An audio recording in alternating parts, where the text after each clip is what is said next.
सभी साथियों को मेरा प्रणाम। मैं अर्चना चौधरी समस्तीपुर से। सबसे पहले मैं आप सबों को मैथिल कोकिल विद्यापति के जन्म दिवस की बहुत बहुत शुभकामनाएं अर्पित करती हूँ। और आज इस पावन दिवस में हम सब इस भक्त कवि और साहित्याकाश में विराजने वाले सर्वोत्तम नक्षत्र को नमन करते हुए अपनी एक स्वरचित रचना आप सबके समक्ष प्रस्तुत कर रही हूँ, जो मैथिली में है। आनंद लीजिए आप लोग। मुझे विश्वास है कि आप सब अपना स्नेह अवश्य प्रदान करेंगे। आप तो प्रस्तुत है ये। आई मिथिला के गाथा सुना रहल छी, मैथिल कोकिल के महिमा बता रहल छी। आई मिथिला के रे गाथा सुना रहल छी, मैथिल कोकिल के महिमा बता रहल छी। जहाँ राजा ऋषि कवि भक्त भेला, जहाँ राजा ऋषि कवि भक्त भेला, उनकर महिमा के गीत सुना रहल छी। आई मिथिला केर गाथा सुना रहल छी, मैथिल कोकिल के महिमा बता रहल छी। जिनकर किंकरी वो उगना सदा शिव भेला, जिनकर किंकर वो उगना सदा शिव भेला, उनकर भक्ति के शक्ति दिखा रहल छी।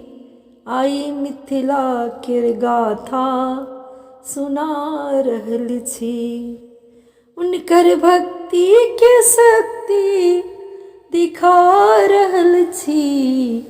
आई मिथिला के रे गाथा सुना रहल छी। पुत्री सीता भेला राम पाहुन भेला, पुत्री सीता छला राम पाहुन भेला। जगत पालक के दर्शन करा रहल छी। आई मिथिला के रे गाथा सुना रहल छी। ऋषि गौतम आया छी सदानंद भेला, ऋषि गौतम आया छी सदानंद भेला। इनकर ज्ञान के पान करा रहल छी। आई मिथिला के गाथा सुना रहल छी, मैथिल कोकिल के महिमा बता रहल छी। जहाँ माता अहिल्या के मुक्ति भेटल, जहाँ माता अहिल्या के मुक्ति भेटल, जाहि माटी में सीता के बचपन बीतल, जय माटी में सीता के बचपन बीतल। ओई माटी के दर्शन करा रहल छी। आई मिथिला के रे गाथा सुना रहल छी, मैथिल कोकिल के महिमा बता रहल छी। जिनकर किंकर वो उगना सदा शिव भेला, उनकर भक्ति के शक्ति दिखा रहल छी। आई मिथिला के गाथा सुना रहल छी, मैथिल कोकिल के महिमा बता रहल छी। कवि को प्रणाम, कवि मंच को, कवि कुलगुरु विद्यापति को नमन है। जितने भी कवि भाई इसे सुनेंगे उनको मैं नमन करती हूँ इस पंक्ति के माध्यम से। कवि को नमन है, कवि मंच को, कवि कुलगुरु विद्यापति को नमन है। चौमथधारी की आज है पूजा, आज नमन विद्यापति धाम को है। कवि को नमन है, कवि मंची को, कवि कुलगुरु विद्यापति को नमन है। आज मुझे विद्यापति धाम से आमंत्रण मिला था विद्यापति महोत्सव में शामिल होने के लिए, लेकिन मैं नहीं पहुंच सकी, तो मैं यहीं से उन्हें नमन करती हूँ सबको, जिनका अनुराग कवि विद्यापति के चरणों में है। तो आइए मैं विद्यापति रचित एक गीत आप सबको सुना रही हूँ, आनंद लीजिए इस गीत का। यह गीत शिव पार्वती के विवाह का प्रसंग है और भगवान शिव जब पधारते हैं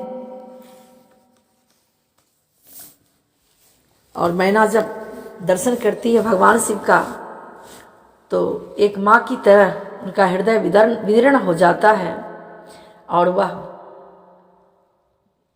जो व्यक्त करती हैं वही विद्यापति के शब्दों में सुनिए।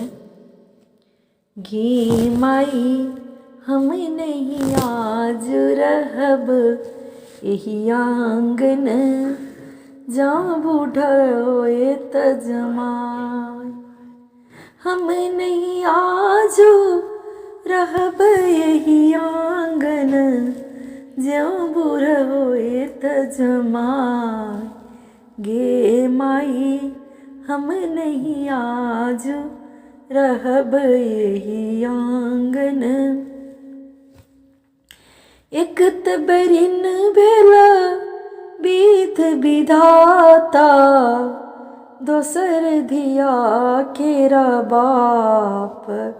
गे माई तेसर बरिन भेल नारद बाभन, जही बूढ़ाया नल जमाई।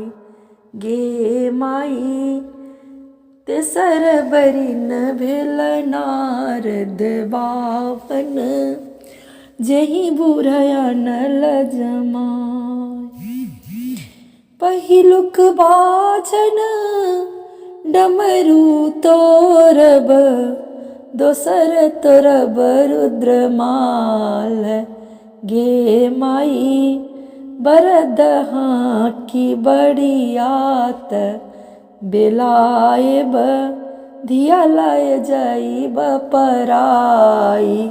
गे माई बरद की बरियात, बेलाएब धिया लाए जाइब पराई। तो एक माता के हृदय से निकलने वाली यह उक्ति है कि उनकी जो पुत्री है वह बहुत ही सुकुमार है, बहुत ही अल्प वयस है, बहुत ही सुंदर है। उनके लिए ये नारद कैसा वर ले आए हैं। तो यह क्रोध मिश्रित वाणी जो माँ मनायन के मुख से निकल रहा है, उसी को विद्यापति ने शब्द दे करके बहुत ही हृदय को छूने वाले रूप में व्यक्त किया है। आगे के बंद देखिए। धोती लोटा पोथी पतरा, एहो सबल बन छिनाई। गे माई ज्यों कुछ बजता नारद बाभन, दाढ़ी धैल घिसियाई। गे माई ज्यों किछ बजता नारद बाभन, दाढ़ी धैल घिसियाई। गे माई। तो माँ के हृदय से नारद जो अगुवाई कर रहे हैं, खास करके विवाह में जो अगुवा होते हैं, उनको इन सब परिस्थितियों से रूबरू होना पड़ता है। बहुत कम ऐसी परिस्थिति आती है जब उन्हें प्रशंसा मिलता है, नहीं तो वर पक्ष और कन्या पक्ष दोनों तरफ के उलाहने से उन्हें रूबरू होना पड़ता है। तो नारद जी की भी यहाँ पर यही स्थिति है, जो मनायन यहाँ तक कह ढालती हैं कि इनका धोती लोटा पोती पतरा ब्राह्मण के पास यही रहता था। ये चारों छीनने के बाद भी उनको अगर कुछ वो बोलेंगे तो मनायन के कोप का भाजन बनना पड़ेगा। और अंतिम बंद में देखिए कैसे मनायन को तसल्ली लोग दे रहे हैं।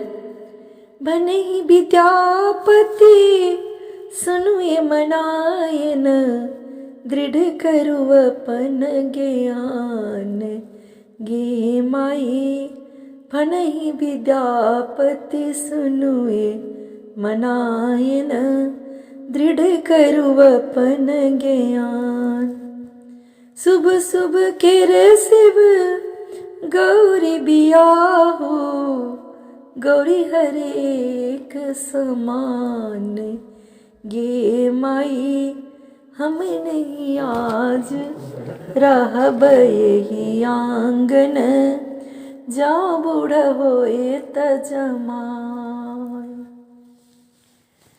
और बहुत बहुत धन्यवाद आप सभी का। और आज मैं कुछ समय और लूँगी। तो ये तो आप देखिए कि विद्यापति के भक्ति रस में डूबा हुआ गीत शिव विवाह के प्रसंग में है। कवि विद्यापति ने प्रलंब श्रृंगार का भी बहुत ही अनोखा चित्रण किया है, बहुत ही अनोखा। तो कुछ पंक्ति सुनिए उसका।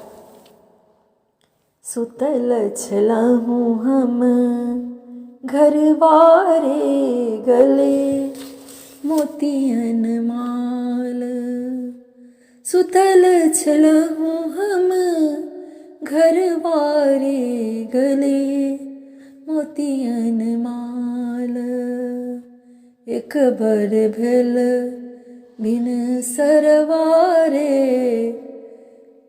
पिया आयल हमार केहन अभागिनी बैरिन रे भा गली मोरी निंद भल कई नहीं देखी पायल रे गुण मय गोविंद भल कई नहीं देखी पायल रे गुणमय गोविंद। तो कवि विद्यापति का यह विप्रलंब श्रृंगार। और दो पंक्ति सुनाती हूँ। चानन भेल विषम सर रे भूषण भेल भा चानन भेल विषम सर रे भूषण भेल भारी सपने हूँ हरि नहीं आयल रे गो कुल गिरधारी एक सरी ठाढ़ी कदम तर रे पथ हेरती मुरारी हरि बिन हृदय दगध भेल रे झां मर भेल सारी हरि बिनु हृदय दगध भेल रे झां मर भेल सारी चानन भेल विषम सर रे भूषण भेल भारी भनहि विद्यापति काल रे धनी धरु मन धीर आवत तुहर मन भावन रे अगहन मास। तो विद्यापति की भक्ति और श्रृंगार दोनों साथ साथ चलिए। आपने देखा भक्ति में तो इतने लीन रहे कि स्वयं भगवान शिव उगना के रूप में आकर उनके सेवक बने। तो भगवान एक नचारी जो विद्यापति के द्वारा ही लिखा हुआ है, कुछ पंक्तियां मैं प्रस्तुत कर रही हूँ। सुनिए, आनंद लीजिए।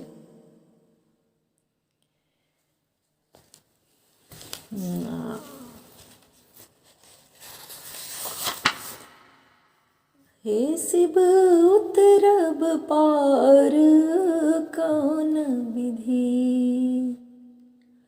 शिव हे उतरब पार कौन विधि जप तप नहीं किछु कैलहुँ ध्यान बीत गेल तीन पन करिए ध्यान कौन विधि हो शिव उतरब पार कौन विधि